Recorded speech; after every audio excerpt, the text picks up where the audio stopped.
Welcome back. I just want to do a couple more of these problems just so you, uh, I guess, just see a couple more problems and get some practice. So let's start with another problem. As always, let me draw my triangle. I always like to draw a little different to confuse you. Let's say that this angle up here is 0.36 radians. That angle is 0.36 radians. And then this side, right here, this top side, let me do it in a different color. This top side in pink is square root of 73 units long, or whatever. It could be inches or feet or whatever, but it's square root of 73 units long. So my question is, what is this side here? This green side. Well, how did we do this type of problem last time? We should figure out what sides we're dealing with. Are we dealing with the adjacent and the opposite, the adjacent and the hypotenuse, the opposite and the hypotenuse? And then we'll know which trig functions we should be dealing with. So we know this side, this pink side, and this pink side, it should be almost second nature by now, is the hypotenuse, right? It's the longest side, and it's opposite the right angle. So we know the hypotenuse, and what are we solving for? Well, this is the angle we know, so we're solving for the opposite side. So we're solving for the opposite side, and we know the hypotenuse. So what trig function will we probably use? Let's write out our mnemonic. So, ka, toa. So what did I say before? We're solving for the opposite side, and we know the hypotenuse. So we are going to use the opposite and the hypotenuse. So which of these is that? The opposite and the hypotenuse, the O and the H. Right, it's so. Right? And so says that sine is equal to the opposite over the hypotenuse. Sine of an angle, in this case, it's this angle, sine of 0.36 radians. Remember, this is radians we're dealing with, not degrees, is equal to the opposite side. And the opposite side is this green side right here, so I'll just write opposite instead of writing O, because O would look like a 0, is equal to the opposite side over the hypotenuse. Right? This is just sine is equal to opposite over hypotenuse. Well, what's the hypotenuse length? Well, square root of 73. Square root of 73. These are p's, by the way. I know they don't look like p's, but opposite for opposite. So the opposite side,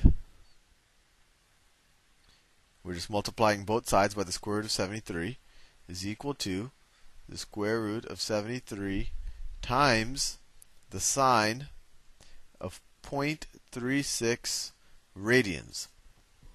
Now, once again, I don't know what the sine of 0.36 radians is in my head, but I'll tell you the answer. The sine of 0.36 radians is equal to, I'm just rewriting this, the sine of 0.36 radians, if you looked it up on a table or if you used your calculator in radian mode, is 3 square roots of 73 over 73. And of course, your calculator is going to give you something, it'll give you some decimal number. It won't write it this way.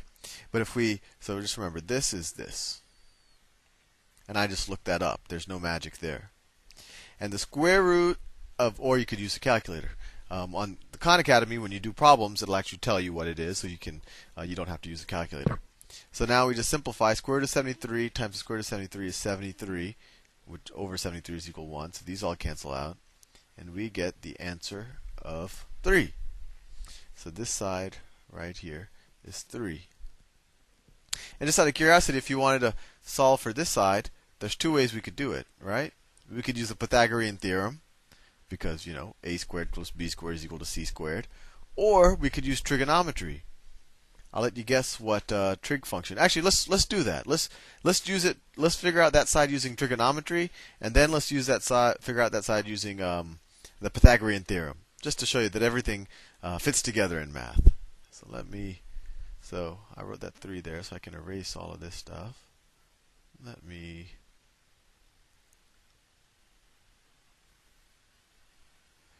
me erase it.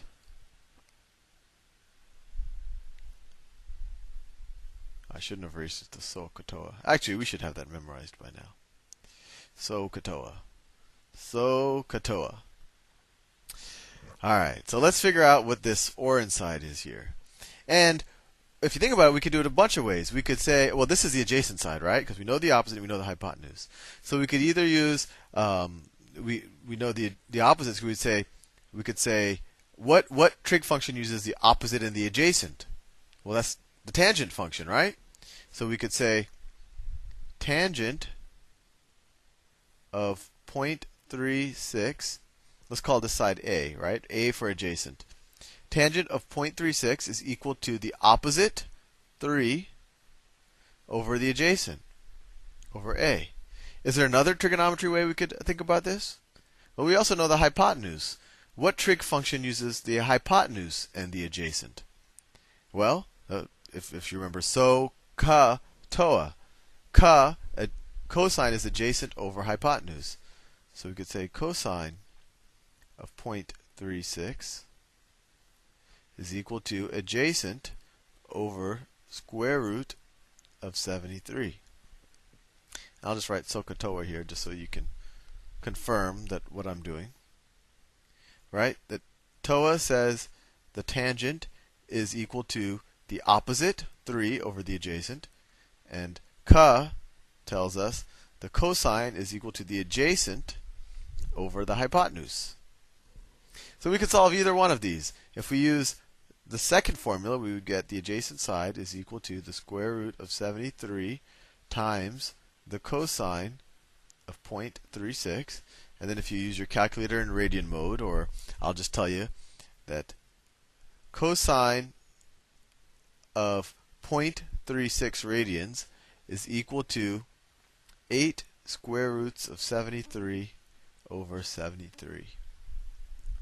And you could confirm that by getting a decimal number and then making sure once again your calculator is not in degree mode but in radian mode. I think that's actually the default mode in a lot of calculators. And solving for this, but once again, the 73, this 73, square root of 73 times this square root of 73 is equal to 73, and then divided by 73. These all cancel out. How convenient, huh? And you get 8. So the adjacent side is equal to 8. And so if we'd solved for a here using the tangent function, we should have also gotten the adjacent side is equal to 8. And just to show you that everything works out from other concepts, let me show you this using the Pythagorean theorem. So 8 squared plus 3 squared should equal the hypotenuse squared, square root of 73 squared. Well, 8 squared, 64, plus 9 should equal, what's the square root of 73 squared? Right, it's 73. And of course, 64 plus 9 is 73. And sure enough, that equals 73, so it works. Isn't that interesting? How math just kind of fits together. I think at this point you're ready to try the modules, the Trigonometry 2 modules, and I guess let me know if you have any problems and or if you want to see more videos. Have fun.